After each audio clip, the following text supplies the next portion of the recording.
She had nothing. $3, a pair of shoes that didn't fit, and an inheritance everyone had laughed at. But she felt something no one else had bothered to feel. Something was breathing from inside the mountain. She had been left nothing, so she decided to find out what nothing was hiding. The morning they told Willa Cross she was no longer the church's responsibility, the sky outside St. Catherine's Home for Girls was the color of old pewter, flat and cold and offering nothing. She had been awake since before the bell, lying on her narrow cot in the dormitory with her eyes fixed on the ceiling plaster while the other girls still breathed in the shallow rhythms of sleep around her. She had not slept. Not because she was afraid, fear was a luxury that required some expectation of safety to feel its absence, but because her body had developed over 6 years at St. Catherine's a finely tuned instinct for the moment when something was about to change. She felt it the way animals feel weather, not in the mind, not in the chest, but somewhere older, somewhere in the marrow. Sister Margaret Aldrich sent for her at 7:30 before breakfast, which was itself a statement.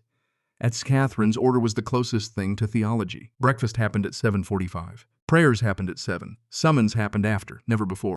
The fact that Sister Aldrich had disrupted the sequence meant she wanted something dealt with before Willa could be seen as ordinary among the other girls. She wanted it done while Willa was still, in some administrative sense, a problem belonging to someone else. The office was small, heated by a single iron stove that threw warmth only in a radius of about 3 feet. Willa stood just outside that radius. On the desk between them sat a brown envelope, a cloth sack containing everything Willa owned in the world. 2 dresses, 1 wool, 1 cotton, a bar of soap, a comb, a single book she had technically stolen from the donation 4 years ago and had never returned, and a pair of leather shoes that were at least 1 full size too large, curled at the toes from years of someone else's wearing. Sister Aldrich did not look up immediately. She had papers in front of her that she appeared to be studying, though Willa had long ago learned to read the particular stillness of a person's buying time. When the sister finally raised her head, her expression was not unkind. It was something more neutral than unkindness, more final, the face of a woman completing a transaction. A lawyer from McDowell County had written, Sister Aldrich explained. A man named Calvin Pruitt, Willa's maternal grandmother, one Ruth previously unknown to the administration of Catherine's, and for that matter to Willa herself, had died 3 months prior. She had left behind an estate. Sister Aldrich used that word with a particular flatness, as though she were aware of its irony and had decided to deploy it anyway. The estate consisted of 11 acres of steeply sloped woodland in a place called Copperhead Hollow, a cabin described in the letter as requiring significant repair, and a limestone formation of no commercial value, presently inaccessible due to extensive overgrowth. What happened next was the thing Willa returned to for years afterward, the thing she wrote about in 1915 when she finally sat down to put the whole of it on paper, not because it defined her. She had long since refused to be defined by other people's cruelty, but because it illuminated something true about how the world works, how it has always worked. That when a person has nothing, the people around them feel a strange compulsion to ensure she knows it. Sister Aldrich read the letter aloud at breakfast, not in her office, in the dining hall. 438 girls and 5 other sisters, with oatmeal going cold in the bowls and the gray light and coming through the tall windows and settling on everything like ash. Nobody laughed. That was the particular refinement of it. Laughter would have been coarser, more honest, easier to hold against them afterward. Instead, there was silence, the kind of silence that has texture, that presses on the skin. Willa sat at her usual seat in the middle of the second table, her hands flat on her thighs under the tablecloth, her spine straight, her eyes on the middle distance. She did not look at any of the girls beside her. She did not look at Sister Aldrich. She looked at the wall where someone had hung a framed verse from Proverbs, the letters painted in brown, patient strokes.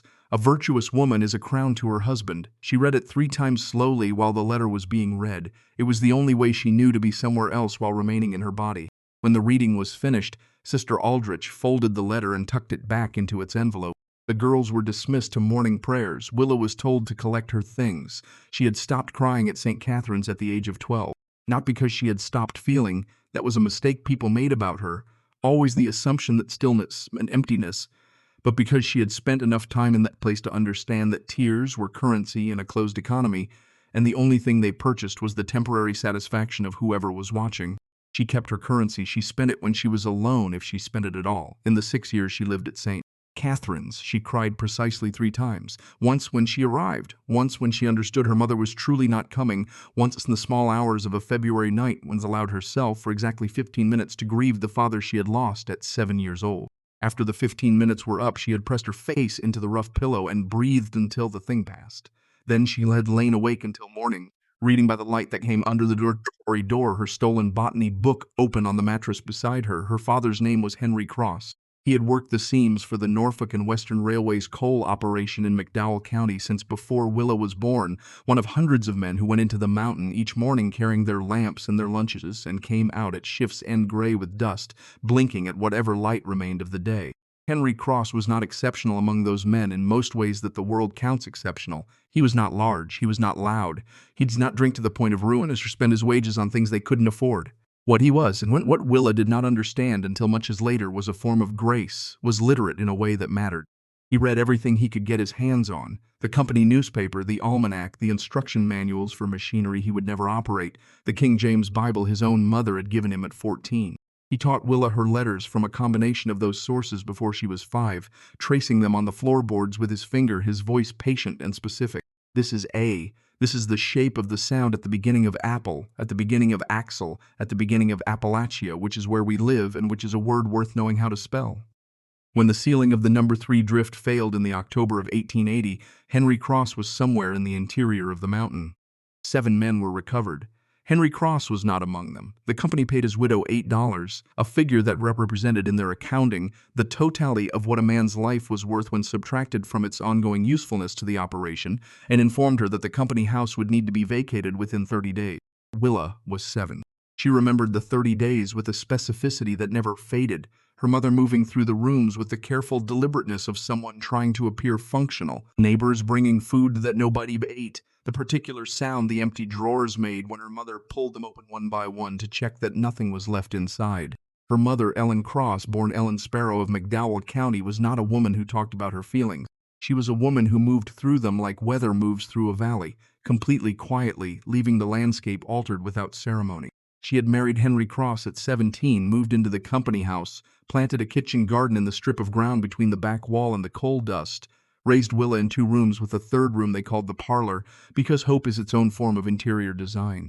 After Henry died, she took in sewing, then laundry, then she began to cough. In the spring of 1883, when Willa was 10, the cough became something else. The doctor in Bradshaw called it typhoid fever, which was common enough in the hollow where the water supply ran too close to too many outhouses. Ellen Cross spent 6 weeks burning from the inside out, and then, on a Tuesday morning in May, when the redbud trees were the most violent pink they had ever been, she was gone. Before the end, in one of the long stretches of the illness when she was still coherent enough to choose her words, Ellen had called Willa close. The room smelled of camphor and unwashed sheets. Ellen's hand on Willa's wrist was dry as paper. She spoke quietly, not from weakness but from the precision of someone making sure they were understood. If there is ever a day when you have nowhere left to go, remember your grandmother Ruth. She is in Copperhead Hollow. She has something you need, not money, not land, something else. Remember that. Willa had said she would remember. She filed the words away in the same place she filed the botany lessons and the spelling of Appalachia and the 15-minute allowance for grief. The interior room she kept locked and organized and returned to when the exterior world offered nothing worth attending to. After Ellen died, there was no family willing to take a girl who read and talked too little. The church sent her to St. Catherine's, and St. Catherine's, in its 6 years of custody, attempted to construct out of Willa Cross something that would fit. A laundress, a seamstress, a future wife for whatever man needed an extra pair of hands more urgently than he needed a conversation. Willa was none of those things. She was the girl who stole the botany book from the donation bin because the illustrations of root structures made something in her brain settle into place the way a key settles into a lock. She was the girl who asked the visiting science lecturer why plants grew toward light and whether you could fool them with a mirror. She was the girl who kept a notebook of drawings, leaves, seed pods, the way fungi spread across a fallen log she had seen once in the path behind the laundry yard, and who got her knuckles rapped twice for spending time on her hands and knees in the kitchen garden observing the way water moved through different types of soil. The nun who made the difference was not Sister Aldrich. It was a younger sister named Frances Doyle, who had arrived at St. Catherine's in 1886 with a box of books she had brought from her family home and an expression of a perpetual mild astonishment at the world that made her seem, to the harder women around her, dangerously naive. Sister Frances was the one who taught the older girls their mandatory 3 days per week of academic instruction, and she was the one who noticed that Willa Cross read ahead of every lesson, already knew things that hadn't been taught, asked questions that pushed past the edges of what Sister Frances herself knew. One evening in February, Sister Frances had pressed a slim volume into Willa's hands in the doorway of the linen room. First lessons in botany, small enough to slide under a mattress, its cover soft from previous reading. "Don't let Sister Aldrich see it," Sister Frances had said, her voice carrying no dramatic weight, as though she were passing along a piece of ordinary practical advice. Willa kept that book for 3 years, folded inside the lining of her winter coat. She read it so many times she could recite the descriptions of root systems without looking. She annotated the margins in pencil so small that no one else could have read it, and when the pencil wore down, she sharpened it with a knife she borrowed from the kitchen under the pretense of needing to cut thread. On the pages about fungal growth, about the way certain organisms colonized wood and soil in networks that operated below the visible surface of things, she pressed so hard the pencil nearly tore through. None of this made her popular at St. Catherine's. Popularity at St. Catherine's required a particular kind of performance, the right amount of submission, the right kind of likability, the careful management of being noticed enough to be protected by the group, but not noticed enough to attract individual scrutiny. Willa had no talent for that performance and no interest in developing one. She ate her meals, did her assigned work, slept in her assigned cot, and existed in a kind of parallel interior life that the institution never quite managed to reach. On the morning she turned 16, she collected her cloth sack from Sister Aldrich's office, pulled on the oversized shoes, and walked out of St. Catherine's Home for Girls into the pewter morning. She did not look back. Not because the place had meant nothing. It had meant exactly what it was, the years between losing everything and having to find something else, but because looking back was something she had, at some point in the last 6 years, simply stopped doing. Calvin Pruitt was waiting at the bottom of the steps with a horse and a two-wheeled cart. He was a round man, somewhere past 50, with the unhurried manner of someone who had long ago stopped trying to seem like more than he was. His fingers were tobacco-stained. His vest had been good once. He shook Willa's hand with the practiced neutrality of a man who transacted considerable amounts of human sadness in the course of his work, and had developed, as a professional tool, the ability to be present without being affected. On the way out of Lewisburg, he told her about Ruth Sparrow. He used the language of legal documents which flattened everything into categories: property, liabilities, obligations, heirs. Ruth Sparrow had lived alone in Copperhead Hollow for 19 years. She had paid her property taxes without fail. She had engaged in no legal disputes. She had come to Bradshaw twice a year, sold some goods, mushrooms, primarily, dried herbs on occasion, and returned to the hollow without socializing beyond necessity. People in the area knew of her in the way people know of a landmark, as a feature of the landscape rather than a person you expected to encounter. She was considered peculiar, Pruitt offered, using the word with the care of someone aware it was the politest option among several. Lived alone up there all those years. After the cave got overgrown, she stopped letting anyone near the property. Last several years of her life, nobody went up to that hollow at all. Just smoke from the chimney twice a day to tell you she was still breathing. Willa watched the road through the gaps in the trees. Did anyone know her? Knew of her. She grew things. People talked about what she could grow up there. Said the garden was something to see back when people still saw it. Pruitt shifted in his seat.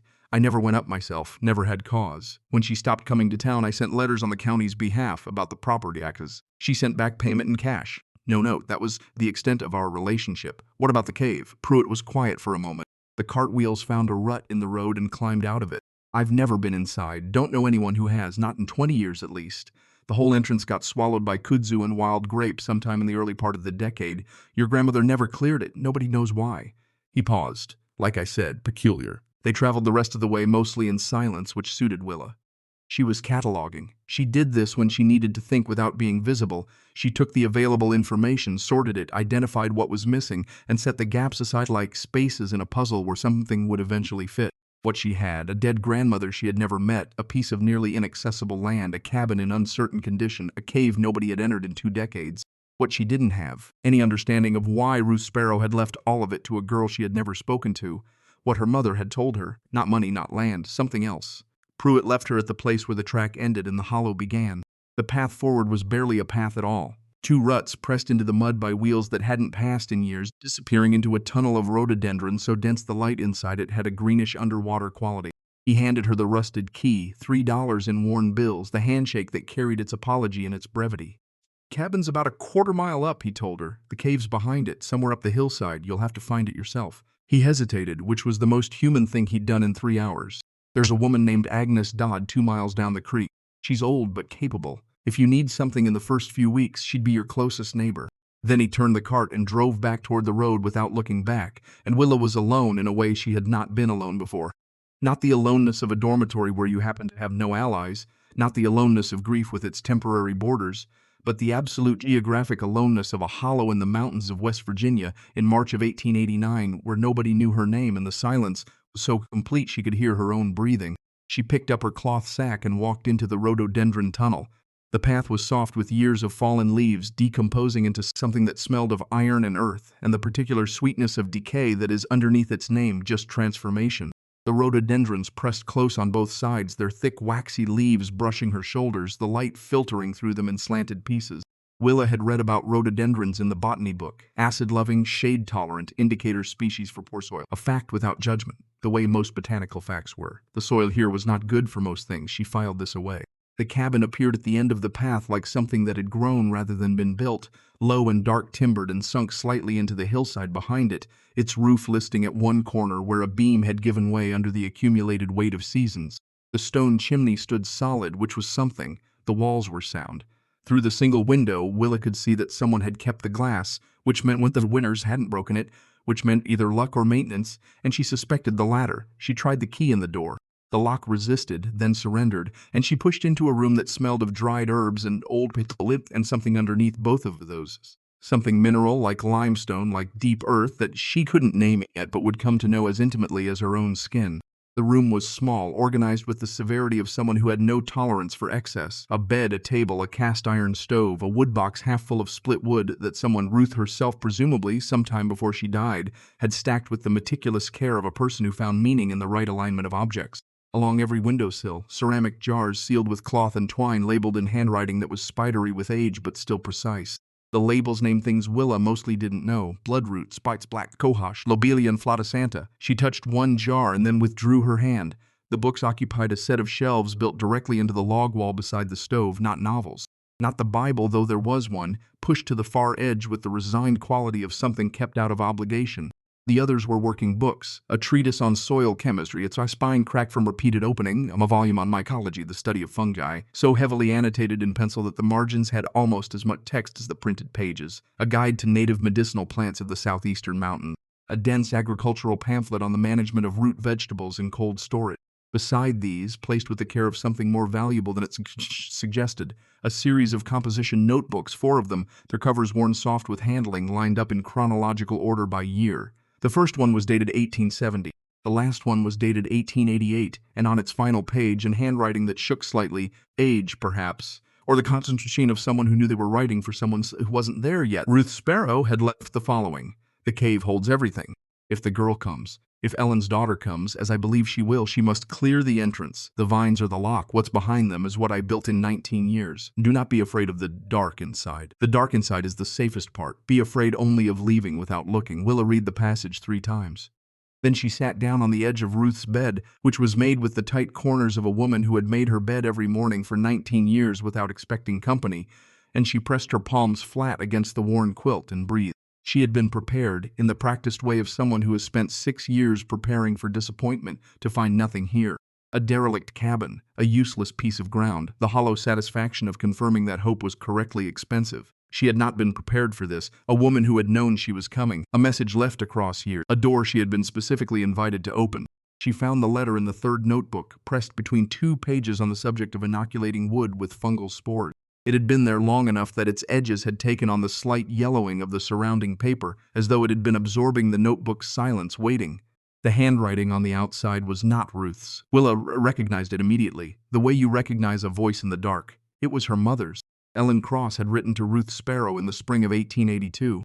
Willa was 9 years old in 1882. Her mother had still been alive. The letter was brief, in the way of people who write with the knowledge that they may not have time for anything longer. "Mother, I know we cannot fix what's between us, and I am no longer certain I want to try. You chose that hollow and what's inside it over staying near me. I have lived with that choice for 12 years, but I am sick and I have a daughter. Her name is Willa. She is nothing like me. She is entirely like you. She watches things grow instead of playing. She asks questions that don't have short answers. She reads everything she can find and gets in trouble for it, which I suspect you will consider a virtue. I am asking you to do what I could not ask you to do for me. Look after her.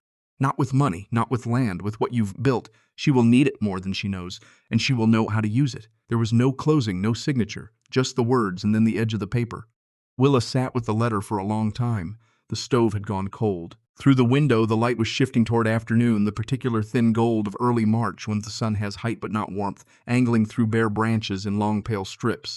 Outside, somewhere above the cabin, the hillside rose toward the ridge in a wall of green, dormant kudzu and wild grape still dense even in March, the rhododendron filling every gap, the whole face of the rock sealed behind decades of unchecked growth. She understood now why Ruth Sparrow had not come for her. Not the forgiveness that was between Ellen and Ruth, a fault line that had closed over before Willa was old enough to know it existed. What she understood was the arithmetic of it. Ruth had known about Willa. Ruth had received this letter and held it for 7 years and continued building, everything she was building with the knowledge that eventually the girl would need it. She had not reached out. She had not tried to retrieve Willa from St. Catherine's, had not written to the church, had not made herself known to the lawyers who processed Ellen's death. She had done something that Willa at 16 only halfway understood but would spend decades learning to fully respect. She had trusted the process. She had built the thing and trusted that the right person would come to it when the time was correct. Her mother had trusted Ruth even without forgiving her. That was the part that cracked something open. Ellen Cross, dying in a company house room with the redbud trees blazing outside the window, had looked at the available options and concluded that a woman she hadn't spoken to in years, a woman she couldn't forgive, was still the right keeper of the most important thing she had to pass on. Not the $8 of life insurance, not the furniture or the kitchen garden, the connection to what Ruth was building in Copperhead Hollow. The tears came then. Willa did not count the minutes this time. She let them come and she let them finish, and when they were done she was still in the cabin, still on the edge of Ruth's tightly made bed, still holding the letter, and the light outside was the same thin March gold it had been before. Nothing had changed. Everything had changed. The difference between grief and understanding is that grief empties you and understanding fills you back up with something harder than what was there before. She put the letter back between the pages where she had found it. She read the 4th notebook straight through that evening. Sitting close to the stove, she had managed to restart using wood from the box and the flint she found on the shelf above it. Ruth's handwriting grew more compressed in the later entries, as though she were trying to fit more information into each line as time grew shorter, but it never became illegible. Ruth Sparrow had been precise until the end. The entries documented, in the sparse language of someone reporting observations rather than telling a story, 19 years of work inside the cave. Temperatures recorded in Fahrenheit, humidity estimated from the behavior of certain indicator species, yields measured in pounds, experiments in substrate composition, each one recorded with its outcome, whether success or failure, in the same neutral tone. There was no pride in the language, no complaint, just the accumulation of what had been tried, what had worked, what had been learned. On the morning of the 2nd day, Willa put on her coat and went out to find the cave. The hillside behind the cabin rose at an angle steep enough that she had to lean into it to keep her footing, the ground soft beneath the leaf litter, her oversized shoes finding and losing purchase on the slope. Above her, the vegetation was a wall. Not a metaphor, a literal wall of plant matter pressing against the limestone face of the hill, kudzu and heavy ropey curtains anchored into every crack, wild grape woven through it in stems as thick as her creeper, plastered flat against the rock beneath all of it, filling the spaces between. The combined weight of these plants had been accumulating for 20 years. Where the limestone showed through it all, it was stained dark with moisture and streaked with the marks of water that had been finding its way down the same paths for centuries. Willa spent the first day working from west to east, cutting kudzu with the hand sickle she found hung on a peg inside the cabin door. The tool was adequate, the work was not. The kudzu came away from the surface, but its root systems went down into the cracks of the limestone like cables, and without excavating the roots, the vines she cut simply left their lower sections in place, still anchored, still growing.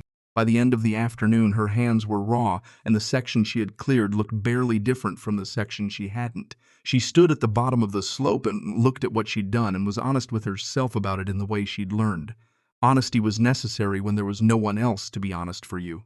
The 2nd day, she changed tactics. She went back to Ruth's notebooks and read the passages about the cave's location with the attention of someone looking for information that had been embedded rather than stated directly. Ruth referred in one entry to the seep wall as a landmark, a section of cliff face where groundwater seeped through the limestone at a consistent rate, creating a perpetually damp surface. The entrance sits 12 feet east of the seep wall. Ruth had written in 1871 as a baseline note, the kind of thing you record because it is simply true and may be useful to know. Willa found the seep wall, a dark stripe of wet stone running vertically from somewhere in the canopy down to the ground, on her 2nd afternoon. She measured 12 feet with her steps as close as she could approximate. She began cutting there. On the 3rd day, working through a section of grapevine whose individual stems she had to attack one by one, because they had grown together into something approaching a woven mat, she found the markings. The stone beneath the vines was carved. Not deeply, but deliberately. Letters and numbers cut into the limestone with something pointed, chiseled into the surface with care that implied patience. She cleared enough to read them. 1870. Ruth had put her name on this cave 19 years ago in the year she arrived. She had claimed it the way you claim something you intend to keep, publicly, permanently, before witnesses who in this case were the mountain and the trees and no one else. Below the name in smaller letters added at a later date, perhaps years later given the slight difference in the tool marks, the vines or the door, trust what's inside. Willa's chest did something complicated. You were talking to me, she said aloud. To no one, to the carved stone, to whatever remained of the woman who had spent 19 years building something for a granddaughter she had never held. Her voice sounded strange in the hollow, too present, swallowed quickly by the trees. She went back to cutting. The entrance revealed itself on the 5th day, in the afternoon when the light came through the canopy at the low angle of March and struck the rock face at exactly the angle that made the darkness behind the remaining vines visible as darkness rather than shadow.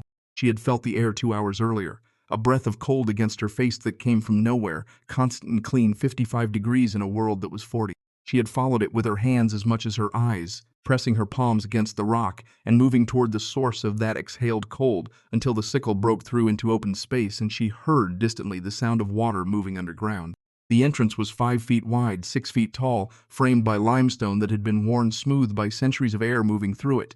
Vines she pulled away from the frame and heavy curtains, revealing the dark beyond them in sections the way a stage might reveal itself between acts. She stood at the threshold with the kerosene lamp she'd found in the cabin, its wick trimmed and its reservoir filled from the can on the shelf above the woodbox, and she looked into the dark.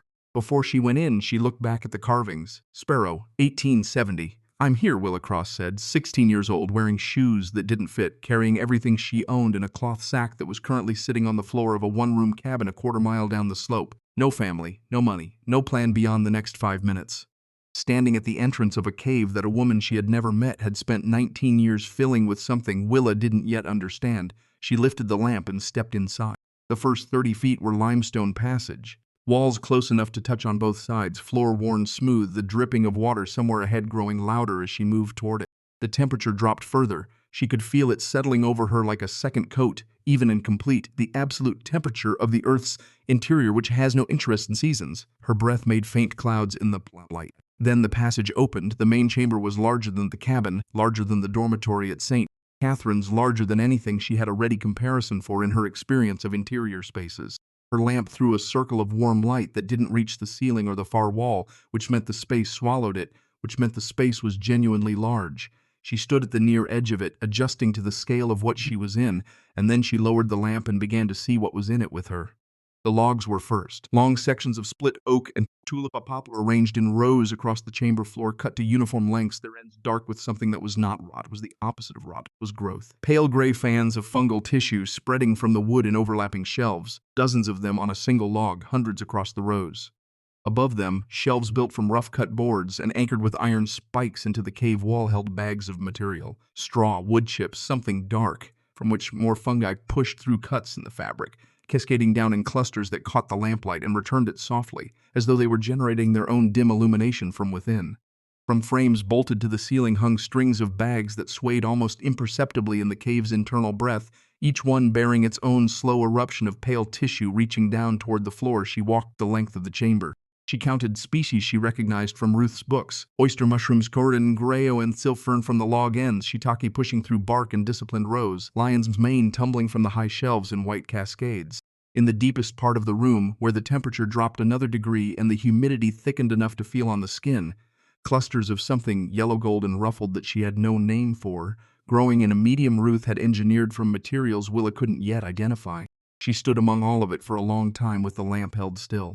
Then she took the notebook from her coat pocket. She started carrying it 2 days into search. An instinct she didn't question her. Temperature, estimated 55 Fahrenheit throughout. Humidity, high, estimated 85–90%. Number of log rows, 17. Approximate number of individual logs, over 100. Species identified 4, with at least 2 more unknown. Growing medium in bags, straw-based with dark organic component. Source unclear. Air movement, slight but consistent. Source unclear. She's not aware, writing those notes, that she was doing science. She was aware only that the information needed to be recorded, that Ruth had recorded it for 19 years before her, that the act of writing it down was the act of taking responsibility for it. The lamp burned steady. The cave breathed around her in its slow, indifferent, enormous way. You were right, she thought. not directing the thought at Ruth exactly, but at the space Ruth had made, accumulating of 19 years of labor in the dark. Whatever you built here, you were right about all of it. She stayed in the cave until the lamp had burned a quarter of its fuel. Then she walked back out into the last of the March afternoon, where the sky had gone the color of cooling iron and the first suggestion of evening was settling into the hollow, and she stood at the carvings in the limestone and she made without words and without ceremony the only decision that had felt like a real one in her 16 years. She was going to learn everything Ruth Sparrow had known. She was going to understand what this cave was. She was going to tend it. She did not know yet about the room behind the room, the second door at the back of the main chamber, the stacked stones that were too orderly to be accidental. She did not know what was stored in the darkness beyond that threshold, sealed in glass, labeled in the careful hand of a woman who had spent decades trying to save something the world was losing without noticing. She did not know about Agnes Dodd, who would appear at her door 8 days later with a jar of honey, and the information that Ruth Sparrow had spoken of her for years. She did not know about the community in Bradshaw that would first dismiss her and then need her, and then be changed by what she had to offer. She knew only what the lamp had shown her, that her grandmother had built a cathedral inside a mountain, and that the cathedral was still alive, and that she was the only person left who knew where the door was. The evening bird started up, somewhere in the rhododendron. Below her, the supper smoke smell of someone else's hearth drifted up from a hollow farther along the ridge. Agnes Dodd's chimney, though Willa didn't know that yet. She went back inside to start the stove and figure out what there was to eat, because a person who means to tend a cathedral still has to eat, and the cathedral would be there in the morning, and the morning after that, for as long as she chose to stay. She intended to stay. The first thing Willa learned about tending a cave was that the cave did not care whether she was ready. It continued its operations with the indifference of something that has been doing the same thing for a very long time without requiring approval. The numb oyster pushed through the log ends on schedule. The lion's mane extended its white fingers another half-inch downward from the ceiling shell. The yellow gold clusters in the deep corner fruited and matured, and when she did not harvest them quickly enough on the 4th day, began to release their spores in clouds so fine they were visible only when the lamplight caught them at the right angle, a slow, silent exhale that drifted toward the cave's internal airflow and disappeared into the dark beyond her light. She harvested faster after that. Ruth's 4th notebook served as her primary instruction manual for the first 2 weeks. Not because it was a manual, it was a record of observation, not guide written for someone else, but because Willa had learned at St. Catherine's to extract usable information from texts that were not designed to give it. The entry from the spring of 1881 described the substrate mixture Ruth had developed over a decade of trial. 2 parts hardwood sawdust, 1 part wheat bran, 1 part a small amount of gypsum for mineral balance, hydrated to what Ruth called field capacity, which she defined in parentheses as the moisture content at which the material holds its shape when compressed, but does not release water when squeezed. This definition was precise enough to be actionable, which was the mark of someone who had written it knowing precision mattered more than prose. The sawdust problem presented itself on the 3rd day. Willa had found Ruth's supply in a covered wooden bin behind the cabin, enough for perhaps 2 more batches of fresh substrate, but she had no source of replenishment without going to Bradshaw, 11 miles each way, and she had $3. The bran she found in a crock sealed with wax, sufficient for 1 batch. The coffee she had none of, which Ruth's notes acknowledged as the variable ingredient, desirable but not essential, added when the trading at Bradshaw yielded it. The gypsum was stored in a small canvas sack labeled in Ruth's hand, half full, more than enough for the current stock. She made her first batch of substrate on the 5th day, following Ruth's proportions as closely as she could measure them using the tin cups she found hanging above the stove. She packed it into 3 of the burlap bags she found folded on a shelf in the corner of the main chamber, cut slits into the sides as Ruth's notes described, inoculated them by pressing fragments of actively fruiting oyster tissue into the slits, a propagation method Ruth had developed by the late 1870s and recorded with the quiet satisfaction of someone noting a problem definitively solved. Willa hung the bags from the wooden frame nearest the east wall, where the airflow Ruth had charted in 1875 was most consistent. 2 of the bags developed contamination within 8 days. A green-gray mold spread from the inoculation points outward, faster than the fungal tissue could establish itself, covering the substrate in a manner that smelled wrong, sour, chemical, nothing like the clean earth scent of the healthy growth around it. Willa pulled both bags before the contamination could spread to the neighboring stock. She examined them outside in the daylight and cross-referenced the appearance with Ruth's notes on a from 1873. Green mold indicates too much moisture at inoculation. The substrate must breathe before the first mycelium appears. Patience costs nothing. Impatience cost the batch. She had been too eager. She had pressed the tissue into bags that were still warm from the hydration process before the moisture content had stabilized. Ruth had made it the same error in 1873 and recorded exactly how she had made it, which meant that Ruth had known when she wrote it that someone would need to read it. Willa felt, sitting on the slope behind the cabin with 2 ruined bags at her feet, the peculiar comfort of a mistake that had been anticipated for her, not prevented, because Ruth understood that some things can only be learned by failing them, but witnessed in advance, which is its own form of company. She tried again. The 3rd bag from the first attempt took hold and, by the 12th day, was producing a flush of pearl-gray oyster mushrooms that she harvested with the knife from the kitchen and fried that evening at the cast-iron pan with the wild ramps she had found along the creek bank, their sharp green smell filling the cabin in a way that made the one-room space feel, briefly, inhabited rather than merely occupied. She ate until she was full for what felt like the first time in years. The mushrooms were firm, slightly smoky from the pan, rich in a way that the institutional food at St. Catherine's had never been. Not sweet, not simple, but complex in the way of things that have been grown in darkness with care, their flavor carrying something of the limestone and the wood and the underground air that had produced them. That evening she wrote in a new notebook she had found blank in Ruth's desk drawer the first entry of what would become her own record. Day 12, first successful flush from self-inoculated bag. Oyster mushrooms approximately 1.5 pounds. Flavor superior to anything previously experienced. Cave temperature consented at 55 Fahrenheit. Humidity estimate unchanged. Contamination rate from first attempt, 67%. Revised procedure. Allow substrate to cool to ambient cave temperature before inoculation, minimum 4 hours. Ruth was right about patience. She was not aware of Agnes Dodd until Agnes Dodd was already at the cabin door.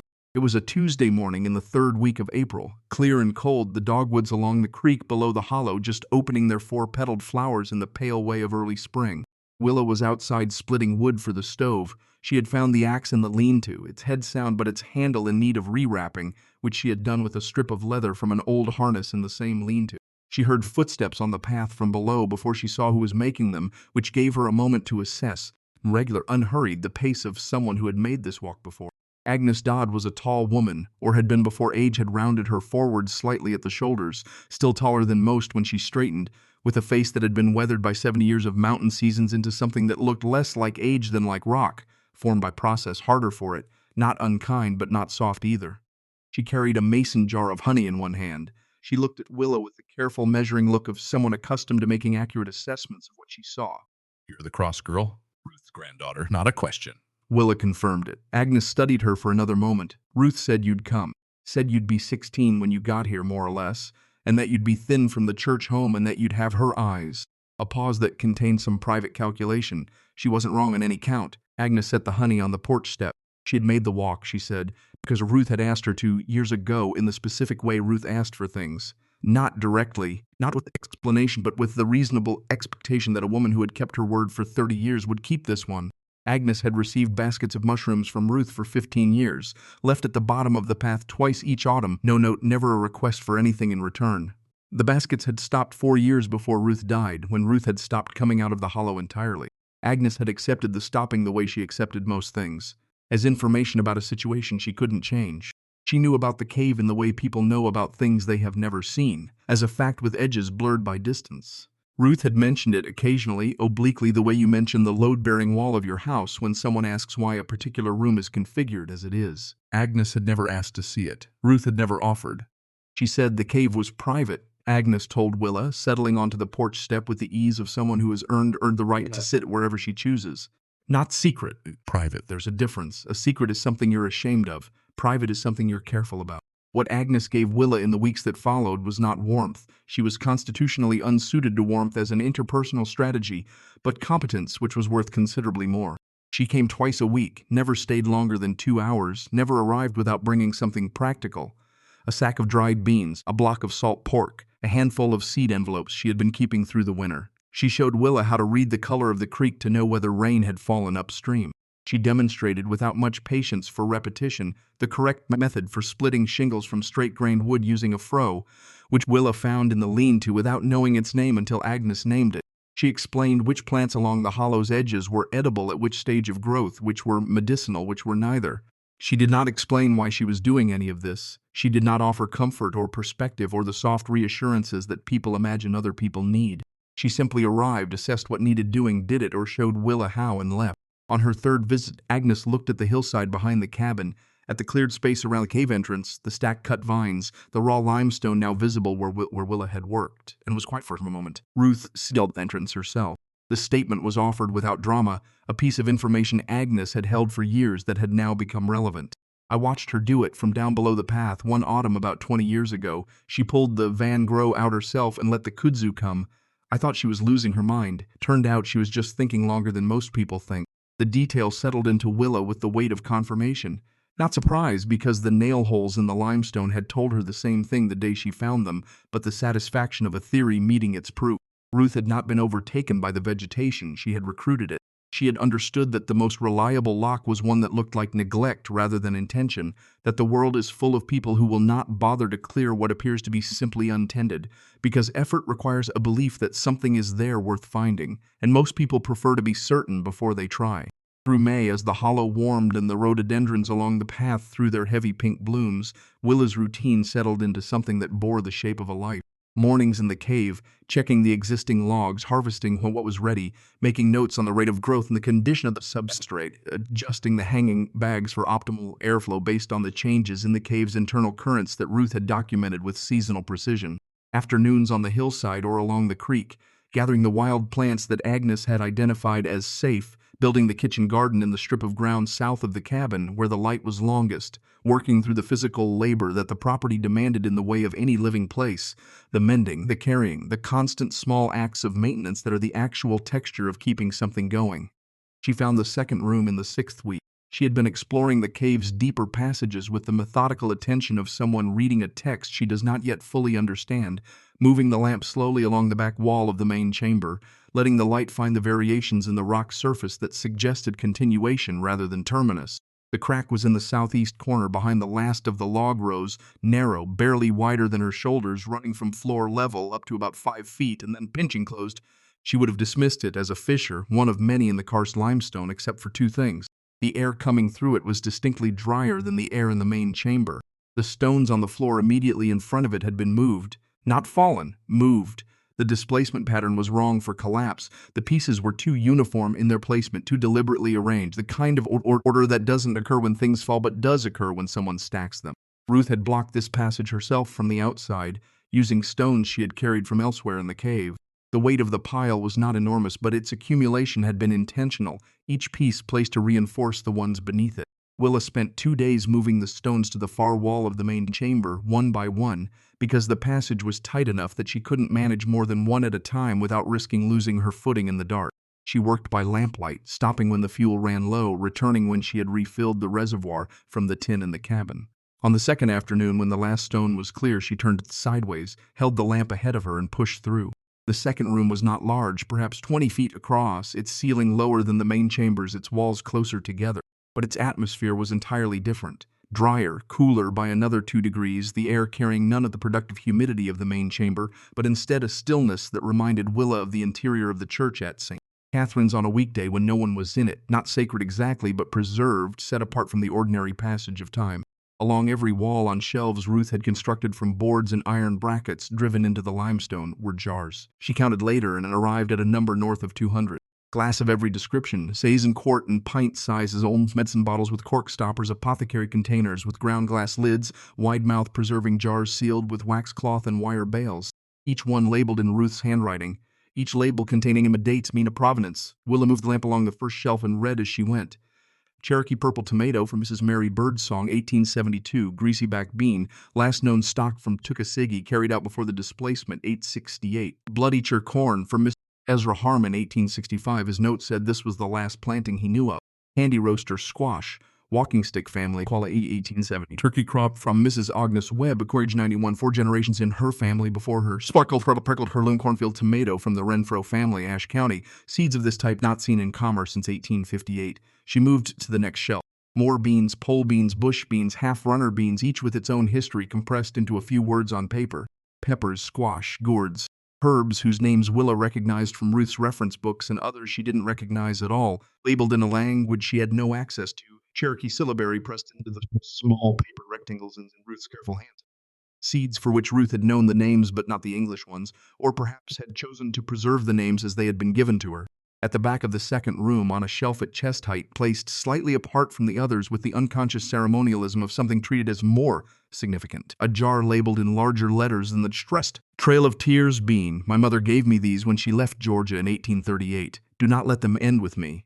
Willa held the lamp close. The beans inside were small, mottled purple-black, desiccated to near parchment over the decades, but still whole, still sealed against the air and moisture that would have ended them. Carried from Georgia in 1838 by a woman whose name Ruth hadn't written, perhaps hadn't known in the way names are formally recorded, perhaps had known only in the way a child knows a mother, by presence, by the particular specific gravity of one person in the world. Carried through whatever the next years had held, passed eventually to Ruth, placed in this jar, sealed, stored in this cave, where the temperature never varied and the air stayed on dry, and the world outside could be burning or flooding or tearing itself apart, and the seeds would continue to be seeds, patient, viable, waiting. The thing that broke open in Willa's chest was not grief this time. It was not the soft personal grief of her own losses, which she had already made her accommodations with. It was something larger, more impersonal, and for that reason harder to process, the recognition of scale. Ruth Sparrow had not been tending a garden. She had not been preserving a hobby or maintaining a curiosity. She had been doing something that had no adequate name in the ordinary vocabulary of farming or collecting or conservation. She had been holding the thread of continuity for dozens of varieties of plants that the rest of the world either actively abandoned or simply forgotten to keep. And she had been doing it alone in a limestone cave in McDowell County, West Virginia, for 19 years, with no recognition, no compensation, no guarantee that anyone would ever come to receive what she was preserving. Every jar represented a person who had trusted Ruth with something irreplaceable. Mrs. Mary Birdsong, the Walking Stick family, 91-year-old Agnes Webb with her 4 generations beans, Mr. Ezra Harmon noting in his own handwriting that this was the last planting he knew of. All of them had placed their seeds in Ruth's hands, not because Ruth was famous or credentialed or officially designated as a preserver of anything, but because she was there, she was careful, she understood what she was holding, and she would not let it end.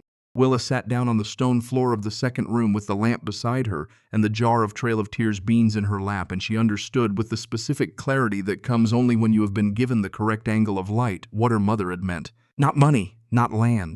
The understanding of what it meant to keep something alive that the world was in the process of losing. She was not ready for this. She was 16 years old, with an 8th grade education from a church school where science had been an afterthought and botany had been contraband. She had $2.40 left from the 3 Pruitt had given her. She knew how to cook mushrooms, inoculate substrate bags, split shingles, and read a creek for water safety. She did not know how to harvest seeds at the correct stage of maturity.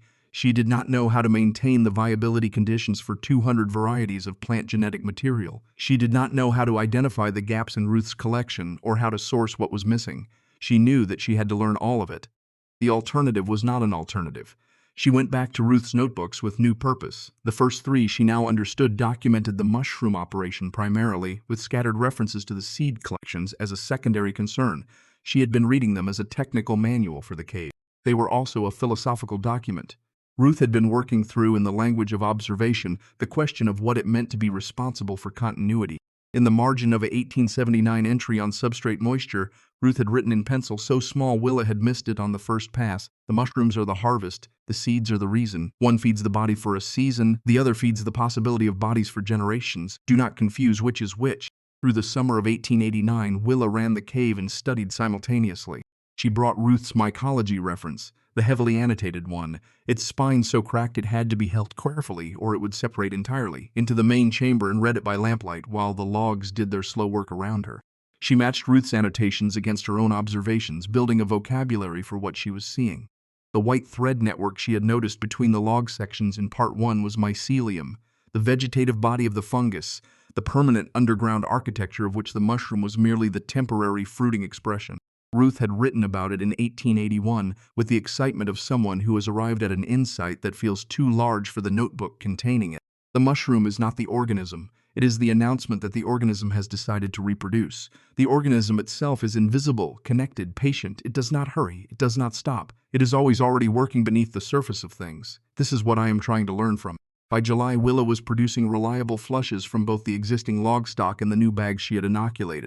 The oyster mushrooms were the most consistent, 3 to 4 flushes per log before the wood was spent, which Ruth's records suggested was lower than the cave's historical average, likely because some of the older logs were approaching the end of their productive life.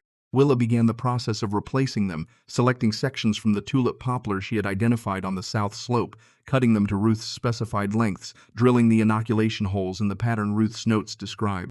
The physical labor of dragging the logs down the slope and into the cave was something she had not fully accounted for. She managed it by cutting them shorter than the standard length and making more trips. Agnes watched her drag logs past the cabin one August afternoon, wiped her hands on her apron. Your grandmother used to have a mule for that. Willa absorbed this information. The mule died in '84, but before she stopped going to town. Agnes looked at the log, then at Willa, then back at the log. I'll ask Deacon Howes at the Methodist down in Bradshaw if he knows anyone selling one cheap. 3 weeks later, Agnes arrived leading a brown mule of indeterminate age named according to the previous owner, General, which Willa found both absurd and appropriate.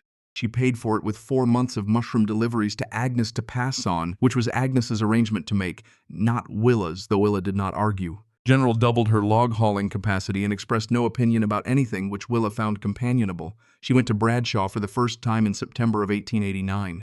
She loaded 2 baskets onto General's back, oyster mushrooms in one, she-take in the other, each wrapped in damp cloth to stay fresh for the walk, took the 11-mile path at a pace that got her to town before the Saturday market closed. Bradshaw was a coal town in the particular way of those years. Money moving through it faster than it accumulated, the company's presence in every third building, the men in the streets carrying the specific fatigue of bodies that have been used hard and compensated adequately but not generously. She set up her baskets on an open section of the market planking, arranged the mushrooms the way Ruth's notes suggested, caps up to show their structure, no broken ones in front, the smell of them carrying on its own, which was the best advertisement they had. Then she waited. The first hour produced 4 conversations and no sales. A man in a canvas apron looked at the oyster mushrooms and wanted to know what was wrong with them. A woman touched a shiitake cap, withdrew her hand, asked where they had come from. A cave, Willa told her, because honesty was the only strategy she had committed to, having no energy for any other kind. The woman's face did something complicated. She moved on. A boy of perhaps 8 crouched down to look at the lion's mane she'd brought as a demonstration piece, its white cascades intact, and announced that it looked like a ghost, which was accurate enough that Willa didn't correct him. Earl Biggins found her in the second hour. He ran the general merchandise store on the main street, a building that managed to communicate its owner's opinion of itself through sheer square footage, and he had the authority of someone accustomed to being listened to in a small town. He looked at the baskets for a long moment, his thumbs in his vest pockets, his expression performing skepticism for the benefit of anyone watching. Cave mushrooms, he said it the way something you are classifying as obviously suspect. What makes you think these are safe to eat? 3 reference texts on edible fungi cross-referenced with field identification, plus the fact that my grandmother grew them in that cave for 19 years and supplied a number of people in this county without any reported incident. She met his eyes with the specific patience of someone who has dealt with this type of authority since childhood. I can show you the texts if you'd like to look at them. Biggins was not accustomed to 16-year-old girls referencing texts at him in the public market. He reassembled his expression into something more neutral. I'm just saying folks around here aren't used to this type of thing. He gestured vaguely at the baskets. People see something they don't recognize, they get cautious. He moved on without buying anything, which was fine. He had performed his doubt publicly, which meant the people who had been listening, several Willa had noted trying to appear not to be, now had the option of agreeing with him or disagreeing with him, and disagreement sometimes takes the form of a purchase. Helen Vance bought a pound of oyster mushrooms at 3 in the afternoon, when the market was thinning and Willa had sold exactly nothing and was doing the arithmetic of the return trip in her head. Helen Vance was the wife of the man who ran Bradshaw's post office, a practical woman in her early 40s who bought things on the basis of whether they seemed useful rather than whether they seemed familiar. She inspected the mushrooms with the attention of someone who takes food seriously. How do I cook them? Willa told her. Hot pan, dry heat first to drive off the moisture, then fat of some kind, salt, whatever herbs were available. Helen Vance paid her 12 cents, put the mushrooms in her basket, walked away without. The following Saturday, Helen Vance was back before Willa had fully set up her baskets. She had her sister with her. The Saturday after that, the sister brought 2 women from her church circle.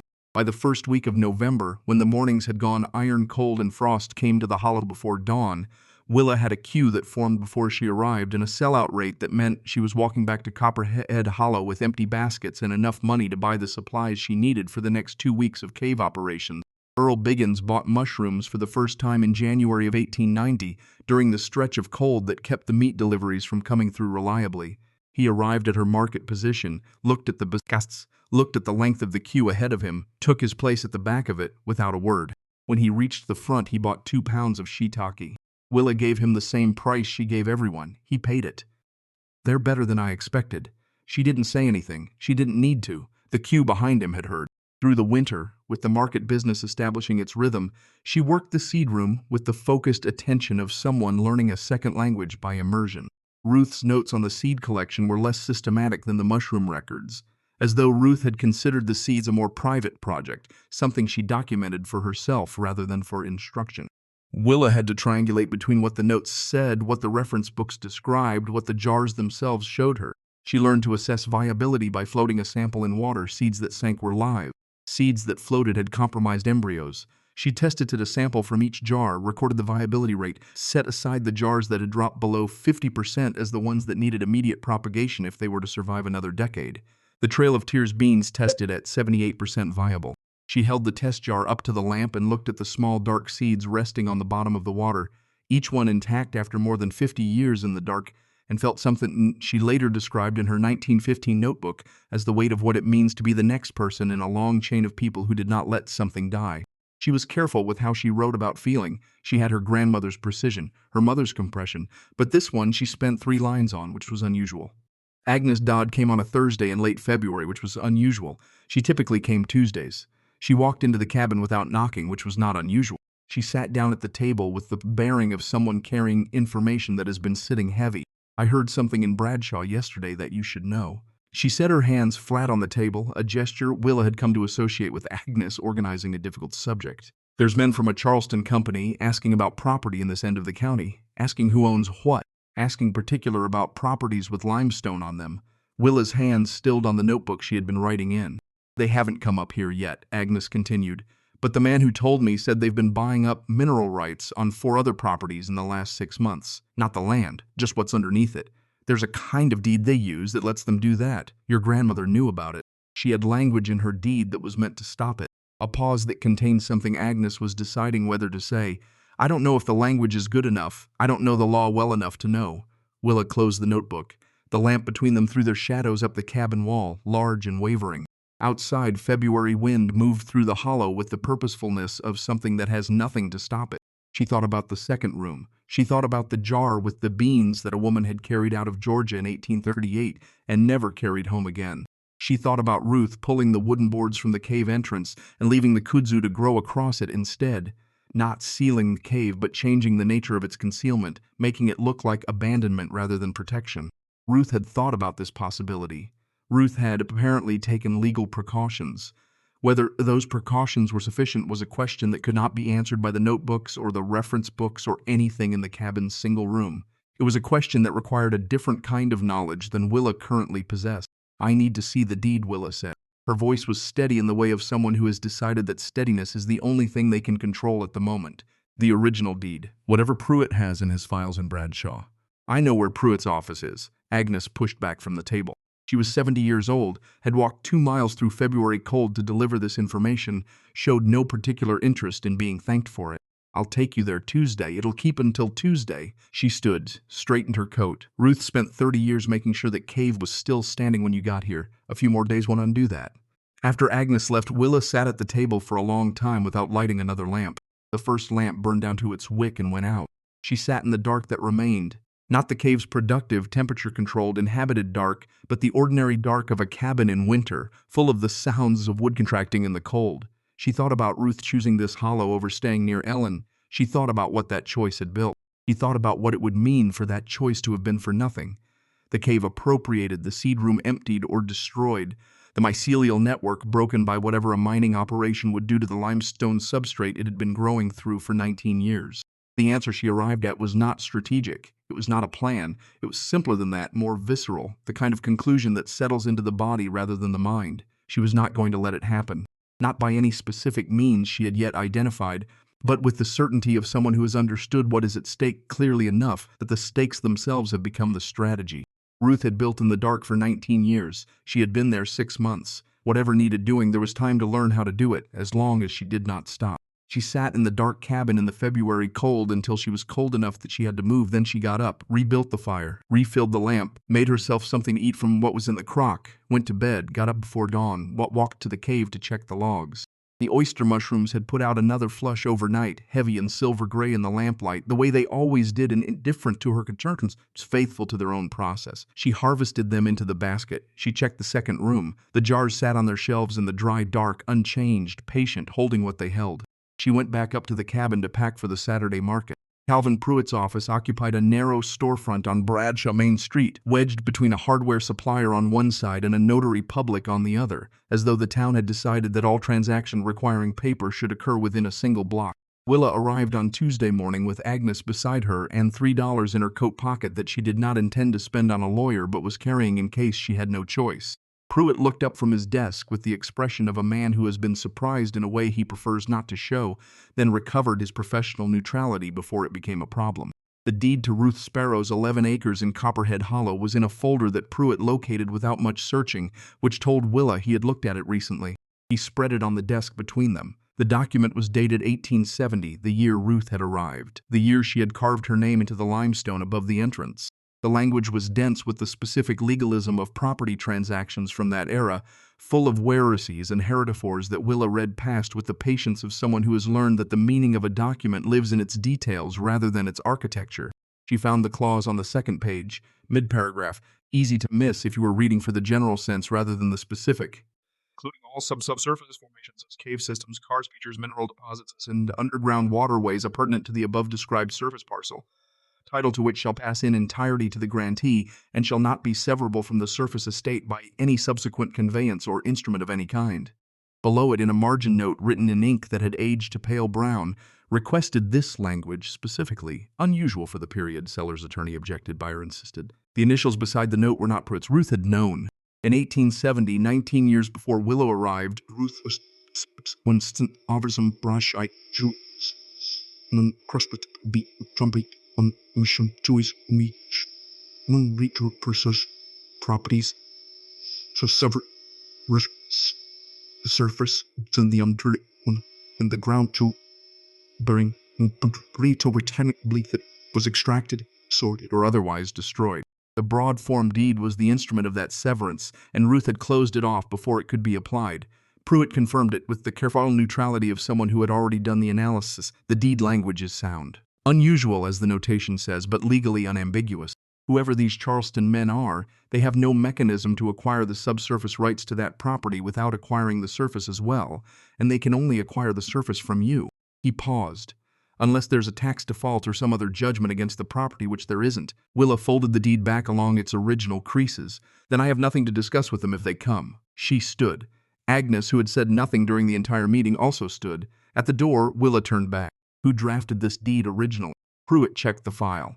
The name of the original drafting attorney was a man who had died in 1881, but the instruction notes in the file, Pruitt said, indicated that the specific subsurface language had been brought in by the buyer, by Ruth, already written. Ruth had arrived with the clause prepared, knowing what she needed, knowing that no one would think to offer it if she didn't ask. She had been protecting the cave before the cave was built. Walking back through Bradshaw to where General was tied at the post outside the feed merchant, Willa thought about this for 3 blocks before Agnes, reading whatever was visible in her expression, offered, "Your grandmother was a particular woman," the old Appalachian formulation which Willa had heard before. She understood it differently now. Particular meant specific. Particular meant someone who had looked at the general version of a situation and decided it was insufficient, then gone about constructing the specific version they needed. Particular was not a polite word for strange. It was the accurate word for thorough. The Charleston men came to the Hollow in March of 1890, a year after Willa's arrival. There were 2 of them, which was how these things were done. One to speak, one to witness, both in coats that cost more than anything in Bradshaw's general store. They came on horses rather than in a wagon, which was its own kind of statesman, faster, cleaner, the equipment of people who expected to transact and leave. The one who spoke introduced himself as representing the Chesapeake Mineral Development Association, a name chosen with the specific care of an organization that wants to sound like something other than what it is. He was courteous. That was the first thing Willa registered, and courtesy from someone in that position was the kind of thing that required attention. It meant he believed he had leverage he hadn't revealed yet, which meant the conversation was going to be structured around that belief. He expressed condolences about her grandmother. He noted the quality of the land, steep, rocky, not particularly productive for conventional farming, he suggested, though he said it pleasantly. He mentioned that the company was acquiring mineral rights on adjacent properties and would be in a position to offer a fair price for access to the subsurface of her parcel as well. He named a figure. It was more money than she had seen in her life to that point. Willa listened to all of it, standing in the hollow's entrance path where she had met him, general tied to a post 10 feet away. When the man finished, she told him she had reviewed the deed to the property, and it contained language preventing the severance he was describing. She said this without particular emphasis, the way you relay a fact that exists independent of anyone's preferences. The man's expression shifted almost imperceptibly, the recalibration of someone who had not done the research he should have. He tried a different approach. Perhaps she would consider selling the surface parcel outright. She told him the property was not for sale. He tried a third approach, asking whether she had considered the difficulty of maintaining such an isolated property alone, which was not quite a threat but occupied the same neighborhood as one. She told him she had given it considerable thought. The conversation had nowhere left to go. He touched the brim of his hat, said they might be in touch, rode back down the path with his witness following. She stood in the hollow after they left and felt something she didn't have a ready word for. Not triumph, because they would likely find another angle, and not relief, because the same. It was closer to the feeling she got when she had correctly identified a contamination problem in the cave and removed it before it spread. Not resolution, but correct diagnosis, which is the necessary precondition for resolution. She went inside. She wrote down everything the man had said, the exact figure he had offered, the approaches he had tried, the order in which he had tried them. Ruth had kept records of everything. Willa was learning to understand why. Through the spring of 1890, she broke ground on the first garden terrace. Ruth's notebooks had described the method in an entry from 1875, when Ruth had apparently attempted and abandoned the project due to the physical demands of working the slope alone at an age she didn't specify. Select a section of south-facing hillside with consistent exposure, cut back the existing vegetation to the mineral soil, build a retaining wall from the limestone rubble that would inevitably emerge during the excavation, backfill with a mixture of mineral soil, leaf mold, and spent substrate from the cave, the used-up logs and exhausted growing medium that Willa had been composting in a pile behind the lean-to all winter. Ruth's notes described the soil amendment as the reason she had persisted with the mushroom operation even in years of low yield. The spent substrate is worth as much as the mushrooms has register. The mycelium has been through the wood. It has broken the lignin into forms the soil can use. There is no waste product in a closed system. There is only material moving through its stages. The first terrace took 6 weeks to build. Her hands, which had already changed from St. Catherine's work into something harder and more capable, changed again. General hauled limestone from the outcrop above the cave entrance. Willa stacked it in the low-walled pattern Ruth had sketched in a margin drawing, staggered joints, slight backward lean to resist the pressure of the soil behind it, and filled the resulting bed with the amended mixture. The second terrace went faster, the third faster still. By midsummer, she had 4 levels of cultivated ground stepping up the south faces of the hollow, each one a band of dark amended earth in the middle of the otherwise stony hillside. She planted from Ruth's second room carefully, selectively, with the understanding that her first year was a learning year rather than a production year. She chose 5 varieties. The Trail of Tears bean because something in her could not leave that jar on the shelf one more season. The Cherokee Purple Tomato because Ruth's notes described it as the most reliable performer in the cave's adjacent conditions. The Greasy Back Bean for its documented productivity. The Candy Roaster Squash for its storage potential. The Turkey Craw Bean because Mrs. Agnes Webb had been 91 when she handed those seeds to Ruth, which meant the chain of custody had already been held by people older than anyone Willa knew, and it seemed important not to be the generation that dropped it. The plants grew. She wrote down every qualifier she could think of to avoid overstating what she was seeing, because Ruth had been precise and she intended to be precise, but the truth was that the growth exceeded what the notes had predicted for a first year in new soil. The Cherokee Purple set fruit by early July, the tomatoes deepening from green through a color that was not quite red, more like the bruised side of a plum, dark-veined, substantial, hanging on the vine with a weight that pulled the stems into slow arcs. She picked the first one in late July, stood on the terrace in the morning light, ate it standing there. The flavor was layered in a way she had no adequate language for. Sweet but not simply sweet, complex the way the cave's air was complex, carrying something of its origin in every element. Agnes arrived that afternoon for her Tuesday visit, assessed the terraces with the slow thoroughness of someone inspecting work they had been quietly monitoring all along. She walked the length of each level, touching the soil, looking at the plants, saying nothing. At the top terrace, she stopped at the Cherokee Purple vines. Willa handed her a tomato she had set aside. Agnes bit into it. She was quiet for longer than her normal quiet when she spoke. Ruth said these were the best things she ever grew. I didn't believe her because Ruth said very few things were worth that much praise. She looked at the tomato in her hand. She was right. The exchange network began by accident in the summer of 1891.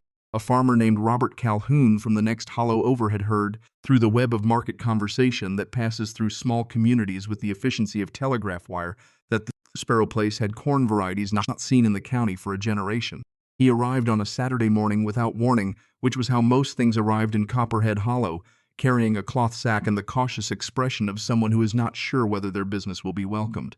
He wanted bloody butcher corn, he said. His grandfather had grown it. He had not found seed anywhere in the county. Willa assessed him the way she assessed most things, directly, without particular performance. She told him she had the seed but did not sell it.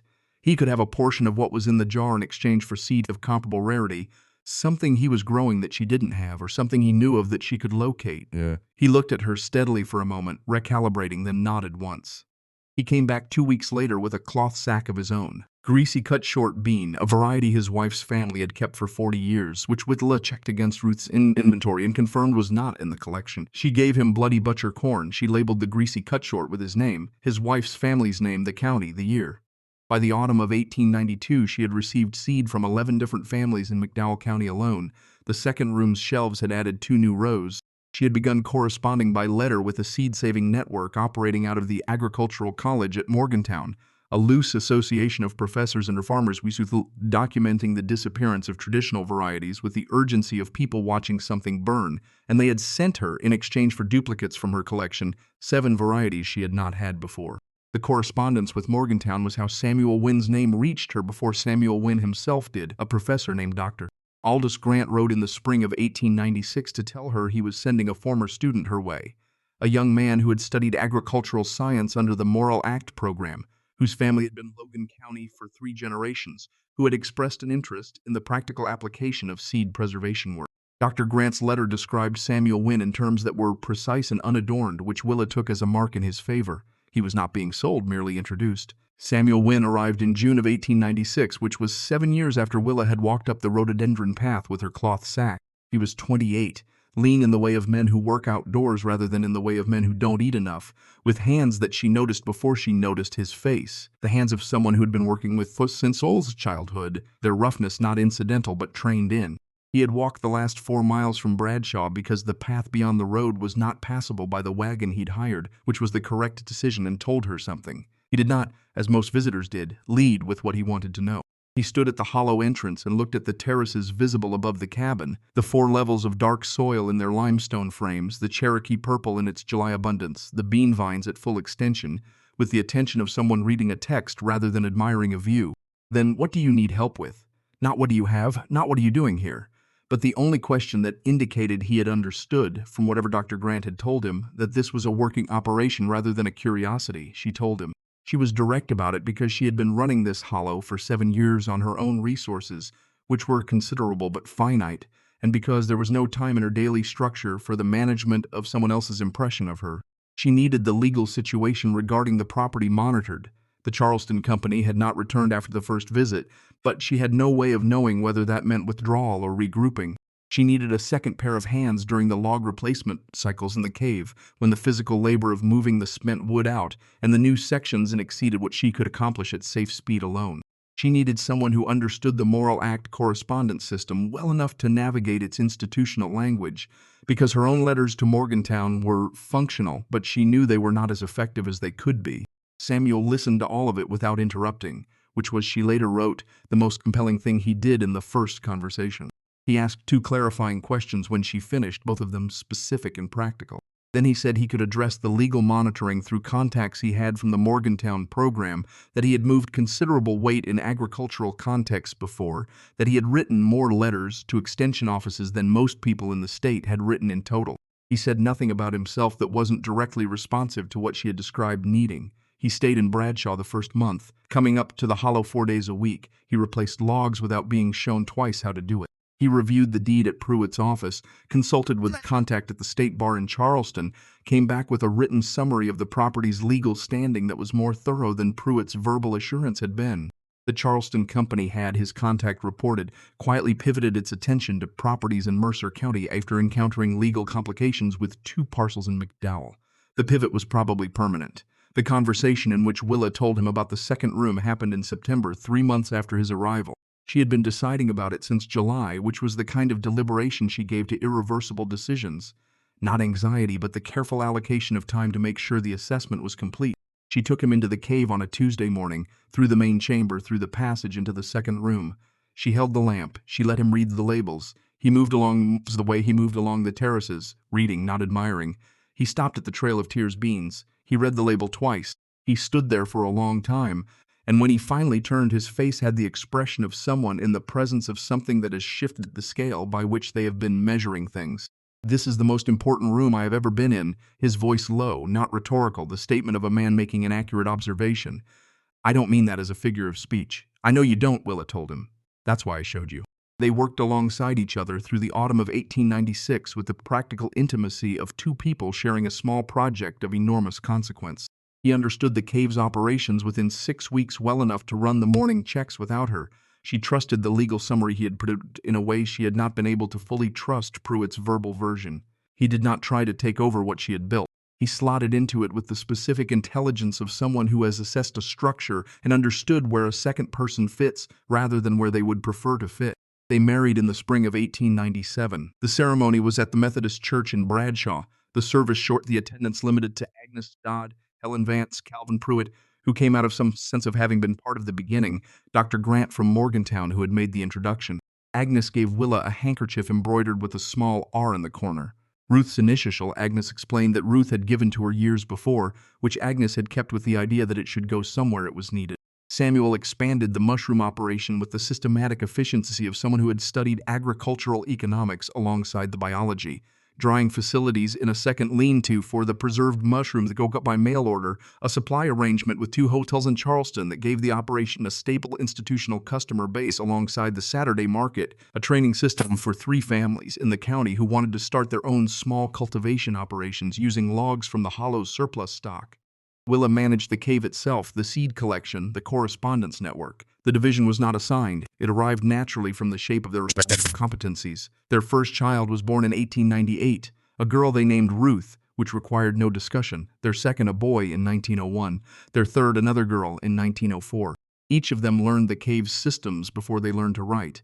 Not because Willa required it, but because the cave was where she spent her mornings, where the interesting work happened, where the temperature was always the same regardless of the season outside, where the organisms that grew in the dark were patient and specific and rewarding in proportion to the care given them.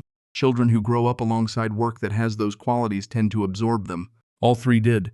Agnes Dodd died in October of 1905 on a morning clear and bright with the particular sharp light of autumn that illuminates everything with a precision that softer seasons don't allow. She was 85.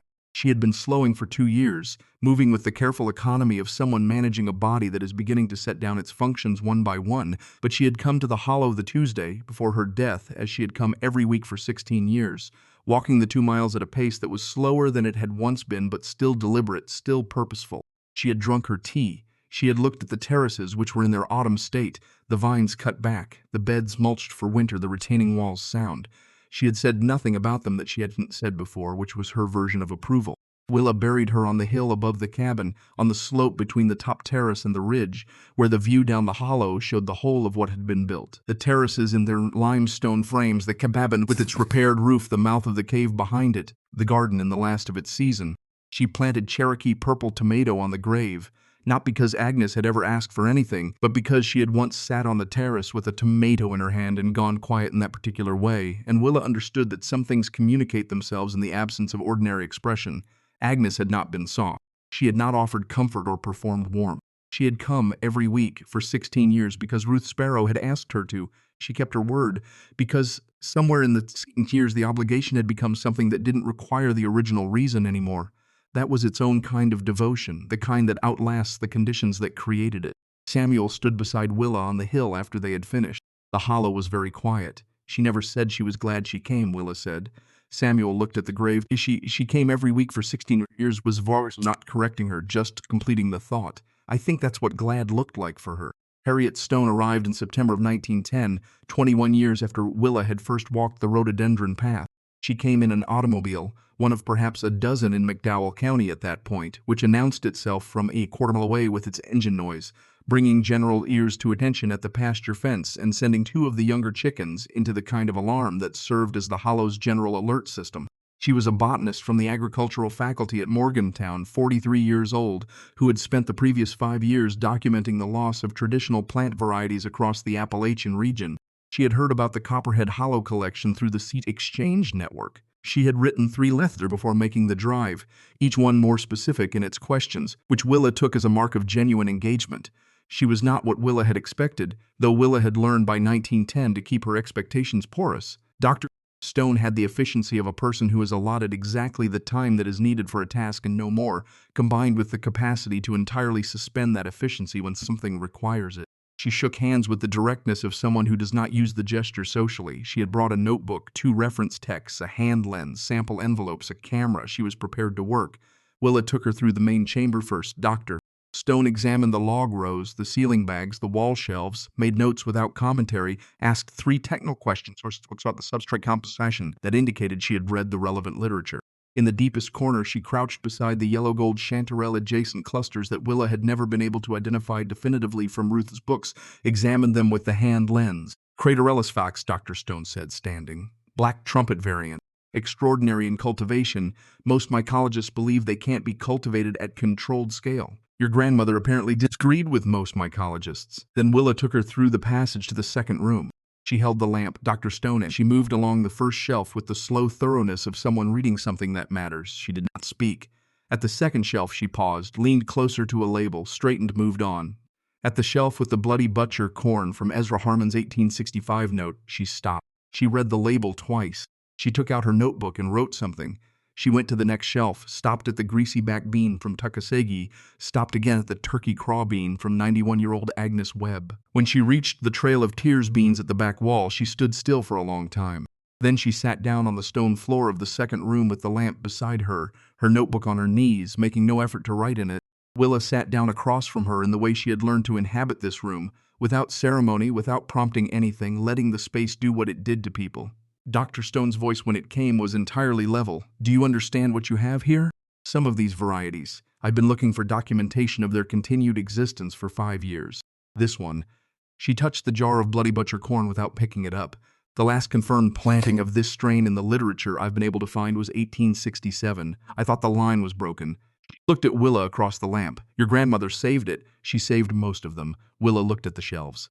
She just needed someone to plant them afterward. The catalog took 3 days. Dr. Stone was methodical, precise, willing to work into the evening by lamplight when the day's progress made stopping feel wrong. Together they documented 263 distinct varieties in the collection as of September 1910, including a number that Dr. Stone confirmed were not present in any institutional seed bank she was aware of. She photographed the labels, the jars, the shelves. She made detailed notes on the viability testing Willa had been conducting since 1889, which she described in her notebook as representing the most sustained private seed viability record in the region. On the third evening, packing her materials in the automobile's rear seat, she said, I'm going to write about this. The journal won't be comfortable with how it challenges some assumptions about what preservation looks like and who does it. She looked at Willa. Are you comfortable with that? Write Ruth's name first, Willa said. Whatever order you put them in, hers goes first. The article appeared in the spring of 1912 in the Journal of American Agriculture under the title The Sparrow Wind Seed Collection, a private archive of Appalachian agricultural heritage. Dr. Stone had written it with the controlled urgency of someone making a case that could not wait for a more convenient moment. Samuel read it aloud at the kitchen table one evening, his voice steady through the technical sections, pausing at the parts where Dr. Stone had written about what the collection represented. Not merely a repository of plant genetic material, but evidence that the knowledge required to maintain agricultural diversity had always existed in the hands of people who were not considered its official custodians. He reached the conclusion where Dr. Stone had written that the collection constituted the most significant private preservation effort of its kind committed in the eastern United States, and set the journal down. Looked at the cover. She put Ruth's name first. Samuel confirmed it. Good, Willa said. That's the correct order. The 15 years after the article changed the Hollow's relationship with the outside world in ways Willa had not fully anticipated, though she adapted to them with the pragmatism she applied to changes, assess the situation, determine what requires adjustment, make the adjustment, continue. Farmers came from across the county, then across the region. Some wrote letters first, others simply arrived the way Robert Calhoun had arrived in 1891 with his cloth sack and his cautious expression. University researchers came. Extension agents came. A journalist from Charleston came and wrote a piece for the Gazette that was accurate in its facts but missed, Willa felt, something essential about what Ruth had been doing in the years when no one was watching. The seed distribution grew into something with its own structure, a lending system rather than a permanent transfer, with the expectation that recipients would return a portion of their harvest seed for the collection, maintaining both the genetic diversity of what went out and the viability of what stayed in. By 1920, the collection held over 400 varieties. By 1925, when the Department of Agriculture's regional office in Charleston formally acknowledged the Sparrow Wynn collection as one of the most significant private seed preservation efforts in the eastern states, Willa was 52 years old, and the acknowledgement arrived in the form of a letter that she read once, filed in the folder where she kept institutional correspondence, and did not mention to anyone for 3 days until Samuel asked whether the letter from the federal office had arrived. Samuel died in the autumn of 1924. He went as he had lived, without excess, without disorder. He had been slowing since the previous winter in ways that he didn't dramatize and she didn't pretend not to see, the way of two people who have been honest with each other for 27 years and find no reason to stop. He was on the porch on an October afternoon when she came out to call him in for supper, still in the same chair, the sound of the creek below the hollow doing what the creek had always done, indifferent to its function as a comfort to the dying. She buried him on the hill beside Agnes Dodd. She planted greasy back bean along the edge of his plot. The pole bean, he had always said, was the most efficient organism he knew, always climbing, always producing, never still. The two graves on the hill above the hollow. Agnes, who had come because she promised, stayed because she chose. Samuel, who had asked what she needed before asking anything else, marked the coordinates of what the place had cost her, which was inseparable from what the place had given. She kept working. The children had grown into the operation so thoroughly that the transition from her active management to their management was not a transition so much as a gradual shift in emphasis. She moved from leading to consulting to witnessing, which she found she had the patience for in a way she had not expected. Her eldest daughter, Ruth, named for a woman she had never met, ran the seed distribution with the meticulous record-keeping that Willa had always maintained, the notebooks accumulating on the shelf beside Ruth's original 4. Her son managed the cave's mushroom operation, which had expanded beyond the original main chamber into 2 additional chambers that Samuel had identified in the late 1890s and Willa had brought into cultivation by 1905. Her youngest daughter handled the correspondence, the institutional relationships, the increasing administrative weight of an operation that was no longer simply a woman in a hollow keeping seeds alive. Every morning, as long as Willa was physically capable of the walk, she went to the cave. Not to supervise, though she still noticed things that needed noting. Not to direct, though she still had opinions that were worth having. She went because the cave was where the work lived in its most essential form, where the temperature was always what it had always been, where the organisms that Ruth had begun in 1870 continued their patient operations without reference to anything that was happening in the surface world. She checked the logs. She checked the bags. She checked the humidity by looking at the color of the oldest oyster mushrooms, whose edges told you things about the air that no instrument Willa had access to could measure as quickly. She talked to the mycelium the way Ruth had talked to it, which was not really talking but the maintenance of a kind of attentiveness that the cave seemed to require of its keeper, the acknowledgement that the work was mutual, that the cave gave back in proportion to what was brought to it. The spring of 1929 was the warmest in 20 years. The terraces put out their earliest growth in Willa's memory, the Cherokee purple setting leaves in late March when normally April was early. She was 56, which was not old but was the age at which the body begins to report on what has been asked of it over the preceding decades, the accumulated invoice of the log hauling, the vine clearing, the stone stacking, the years when she had done everything alone. She moved more carefully than she had once moved. She rested when rest was warranted. She did not consider this a diminishment. It was information, like the moisture reading on the mushroom edges, like the color of the creek after rain. On a morning in April, she ate breakfast with her eldest daughter, Ruth, who had come up the hollow for the week. They talked about the addition of 2 new terraces on the east slope, which her son had been planning since the previous autumn, whether the additional beds warranted sourcing particular varieties of winter squash that had come to the collection from a family in Pendleton County. They talked about a letter from a researcher at the University of Tennessee who had been documenting Cherokee agricultural traditions and wanted access to the syllabary labeled jars in the collection. Willa thought it was the right thing to let the researcher see them. Ruth agreed. After breakfast, Willa put on her coat. She took the lamp from its hook. She went to the cave. The main chamber was in full production. the spring flush pushing the oyster mushrooms into their heaviest growth of the year, the ceiling bags hanging low with fruit, the smell of the place rich with the particular complexity that meant the mycelial network below the floor was operating at its fullest capacity. She moved through it without stopping. Her daughter Ruth would do the harvest this morning, as she did most mornings now. She went through the passage to the second room. The shelves were full. 443 varieties by the last count, the jars standing in their rows in the dry, cool dark, holding what they held. She moved along them in the way she always moved along them, not checking, not counting, but maintaining contact, the way you maintain contact with anything you have been responsible for long enough that responsibility has become something closer to relationship. She touched a jar. Read a label she had read 400 times before. The Trail of Tears beans, the first one she had ever opened, back in the cold spring of 1889, when she was 16 years old with 3 Drian shoes that didn't fit. She sat down against the limestone wall below the shelf that held them. She was tired in the way of someone who has been doing important work for a long time and has done enough of it. The cave breathed around her with its permanent, unhurried breath. The temperature was what it had always been. Not warm, not cold, the temperature of the Earth's interior which has no interest in seasons. She held the lamp for a while. Then she set it down beside her because her arm was tired and the cave had its own light, the faint luminescent quality of the dense fungal growth that Ruth had first noticed in 1873 and recorded with the precision of a woman noting a fact she intended to use. The glow was barely visible, but it was there. It had always been there. Her daughter found her in the afternoon, sitting with her back to the limestone, the jar of Trail of Tears beans in her lap, her hand still at last. The lamp had burned down. The cave was doing what the cave did, which was continuing. The inscription her children added to the limestone above the entrance, below Our Sparrow, 1870 read, W. See 1889. She cleared the way. There was no third line needed. The work that had been done between those days, the work of the cave, the seeds, the terraces, the network of farmers and researchers and families who had exchanged seed and knowledge and trust across the decades. That work was its own inscription, written not in stone but in the continuing existence of 443 varieties of plant that would otherwise have ended. In the living mycelial network beneath the limestone floor that Ruth had begun and Willa had tended, in the people who came every year in April to the hollow to trade seeds on the terraces, learning the names of things that had almost been lost, carrying them home to plant in their own ground. The cave was still producing. It would continue to produce. It did not require anyone's grief to do that, only the same thing it had always required. Someone understood what it was, who came each morning to check the temperature and the humidity and the condition of what was growing, who brought to the work the particular quality of attention that Ruth had called keeping, which is different from owning, different from managing, closer to the specific ongoing act of making sure something alive and you have stays value because you each value to be day with the person who does not look away.